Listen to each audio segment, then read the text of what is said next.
Okay, now you can see the board. Yeah, great. Tracking. Tracking. Why is it important to track? Right? Winners track everything. Why? Because if you're not tracking, if you are not tracking your results, what are you doing? You are guessing.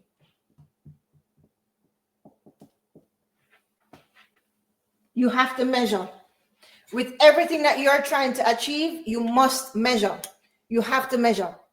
No if, buts, or maybe. If not, you're just guessing. Just guessing. You need to be able to track your result. Track and see. Measure. Measuring is very important. Okay? And if you're guessing your progress, that means that you're falling behind. That's what that means. You are actually falling behind. Okay, so don't think that you can start a goal and not track it. You have to track it to see where you are. Okay, now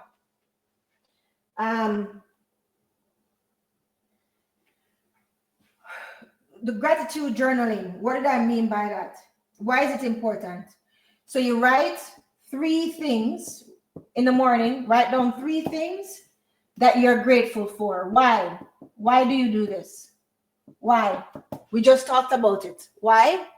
Because it builds momentum. It makes you start your day better and properly, right? You build momentum with it that way. So you build momentum, you start off your day properly. And it's a small thing for success, right? So you track 3 things you're grateful for in the morning. I should put this first, but whatever, right? These are good habits to have, right? Let me not give you that one. Overwhelm. A lot of people struggle with overwhelm. What is overwhelm? When you feel like you have too many things handling, too many things doing.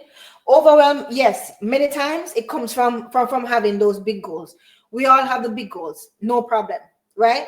But the overwhelm, how do you break that? What you do is you break your goals into smaller goals. That's what you have to do. Bite-sized tasks, smaller tasks to stay on track. That way you don't get overwhelmed, okay? You won't get overwhelmed that way, right? Good. Now,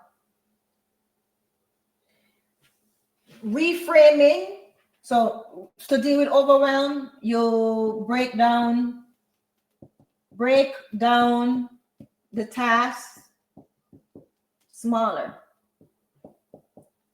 That's how you deal with overwhelm. Okay? Reframing your negative thinking. Number 4. It's another problem that a lot of people deal with. Reframing negative thinking. All right. Now, this one here relies a lot on awareness. Your awareness matters a lot. Okay? You won't be able to reframe your negative thinking if you're not aware. Can you guys even read my handwriting? Oh my God, my handwriting is terrible, isn't it? Yeah. So you ask yourself, is this true? Is this true? Is this thought true? You have to ask yourself that, right? Is this thought true? When you start to go through negativity and you start ruminating and thinking negative, ask yourself, is this thought true? Where is this thought coming from? Is this the way I used to think before that used to, stop my progress and stop me in my tracks, right? For where I want to be right now, will this thinking help me? That's what you need to ask. So you need to be aware and catch yourself as soon as you have those thoughts. Okay? Another one. Discomfort. There are a lot of people who are not comfortable with discomfort. You need to 5. Get comfortable with discomfort. You must, right? you have to embrace these challenges as a part of your journey to success. Have to. Okay? You must get comfortable with discomfort. Have to. Okay? Or you will always quit or always feel like, oh, it's too hard. Oh, it's supposed to be hard. It's gonna be hard. That's just the way it is. Right? Just deal with it. Just understand that nothing good is going to be very, very easy. That's just a rule of life. Okay? That's just the way it is. So if you have this mindset, you embrace the challenges and you see it as a part of your journey. Okay? You see the challenges as a part of your journey. Right? That's what you have to do. Okay? So get comfortable with discomfort. That's another one. That's number 5. Okay? And what is it? Yes, here it is. For the procrastination. 6. For procrastination, we are going to stick to that 5-second rule. That 5-second rule. I made a short about it recently, and it's from the actual book is called The 5-Second Rule by Mel Robbins. And we're going to go through that book because it helped me, and it helped a lot of people with procrastination per se, right? What does the 5-second rule tell you to do? The 5-second rule says here, right? You count down 5, 4, 3, 2, 1, and then you take action. That's how the 5-second rule works. When you hesitate, you count 5, 4, 3. No, you don't. And she explained this in the book. You don't count 1, 2, 3, 4, 5. No, you do 5, 4, 3, 2, 1, and then you move.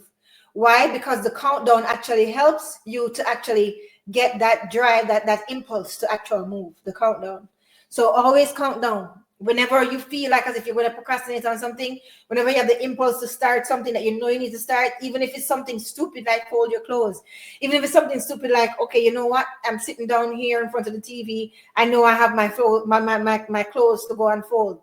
I'm going to give myself 5 seconds. Just say, all right, 5, 4, 3, 2, 1, go. Right?